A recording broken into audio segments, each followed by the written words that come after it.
Hello guys, আমি অনির্বাণ। আমি আবারও তোমাদের সাথে এসে বললাম একটা ফিজিক্সের একটি ইনফরমেটিভ ভিডিও নিয়ে, যেটা ক্লাস 11 ফিজিক্সের একটা কোশ্চেন চ্যাপ্টার সেকেন্ড ভলিউমের যে সেকেন্ড পার্ট আছে, সেই সেকেন্ড পার্টের ফার্স্ট চ্যাপ্টার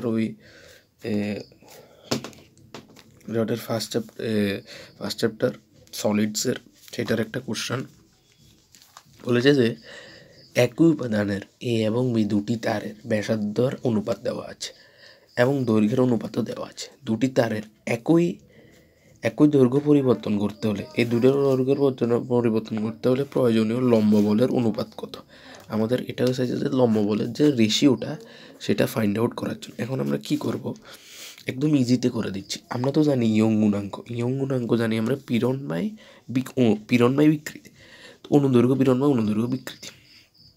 তো ইয়ং গুণাঙ্কের মধ্যে আমরা কি করব, আমরা জানি যে পীড়ন ইজ ইকুয়াল টু কি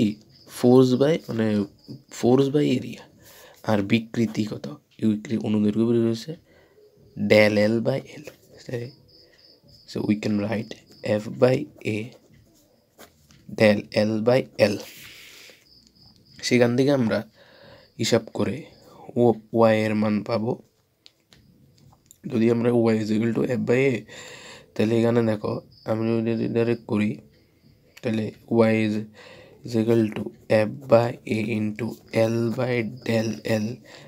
এটা তো আমি জাস্ট একটু ক্যালকুলেশন করছি, এবার তোমরা নিজেদের মতো যেভাবে চাও ওইভাবে ক্যালকুলেশন। তো আমি এটার এক সাইডে আনলাম, এখানে এফ এল দিলাম, এখানে সামনে ইন্টু দেয় আর কি। এখন আমরা এখান থেকে আমরা এফ এর ভ্যালু আসবো, কারণ আমরা এখানে চাইছে কি লম্ব বলের অনুপাত চাইছে। সুতরাং আমি এখানে যেহেতু বলের অনুপাত চেয়েছি, সুতরাং কিন্তু এটা কোন পয়েন্টে, এই পয়েন্টে, যেহেতু দুটো বস্তু বলেছে এ আর বি দুটো বস্তু বলেছে, তাই আমি এটা এই পয়েন্টে আমার হবে, এই পয়েন্টে হবে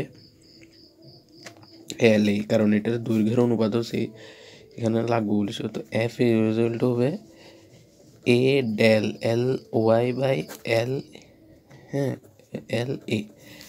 সেম একইভাবে আমরা লিখতে পারবো না বি পয়েন্টে, সেম আমরা একইভাবে লিখতে পারবো না এ মিনস এখানে area A del L Y by L B, same একইভাবে আমরা লিখতে পারবো।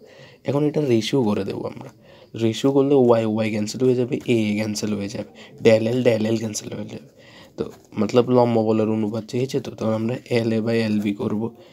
এবার এখানে ভ্যালু বলতে গেলে এখানে ভেজাল আছে বলতে গেলে এখানে তারা বলেছে যে কি যে বলেছে ব্যাসার্ধের অনুপাত বলেছে। ব্যাসার্ধের অনুপাত তো এখন তো আমরা ফোর্সের থেকে এরিয়ার থেকে ব্যাসার্ধ, area is equal to pi R square. তো এখানে পাই আর স্কোয়ার যেহেতু এটা পাই আর স্কোয়ার, তাই আমরা এটাকে কাটবো না, এখানে আমরা লিখতে পারবো এটাকে না কেটে, এটাকে কাটবো না, হ্যাঁ, এটাকে না কেটে আমরা পাই আর স্কোয়ার লিখতে পারবো। তাহলে পাই আর স্কোয়ার লিখলে তাহলে আমরা কি করবো, এখানে যদি এটার বলতে আমরা পাই আর স্কোয়ার, আর এখানেও সেম পাই আর স্কোয়ার রাখি, এখানে এই দিই এখানে, আর এই পয়েন্টে এখানে বি পয়েন্টে পাই ক্যান্সেল হয়ে যাবে। পাই ক্যান্সেল হয়ে গেলে তাহলে এরকম আসবে r one square by r two, r B পয়েন্টের স্কোয়ার, হ্যাঁ, আর এর হচ্ছে মানে এটা কী কয়, এটা এরকম আসবে, যেহেতু এটা লম্ব বলের অনুপাত বলেছে, হ্যাঁ। সুতরাং এটা অ্যাকচুয়ালি কী আসবে, এখানে অ্যাকচুয়ালি যদি আমি করি তাহলে F A by F E, হ্যাঁ, তাহলে ওই বলেছে, তাহলে এখানে আর ওয়ান পয়েন্টে হবে r one square by r B square, আর এটা হচ্ছে এল এ ইন্টু এল, যেহেতু এটার অনুপাত চেয়েছে, লম্ব বলের অনুপাত চেয়েছে না আনসারে, লম্ব বলের অনুপাত হবে এটা, এটার রেশিও করছি। তাহলে এটা আমাদের কাছে এবার গিভেন যে মানটা আছে, গিভেন ব্যাসার্ধর অনুপাত দিয়েছিল 2, তাহলে 4 ইন্টু 2 স্কোয়ার মানে 4, আর এটা তো আছেই, আর দৈর্ঘ্যের অনুপাত তো আছেই 4:1, তাহলে 4 বাই 1 4 কেন, তাহলে 1:1, তাহলে 1:1 ইজ দ্য কারেক্ট আনসার। এটাই একটা ইনফরমেটিভ ভিডিও, ভালো লাগলে লাইক এবং সাবস্ক্রাইব করো।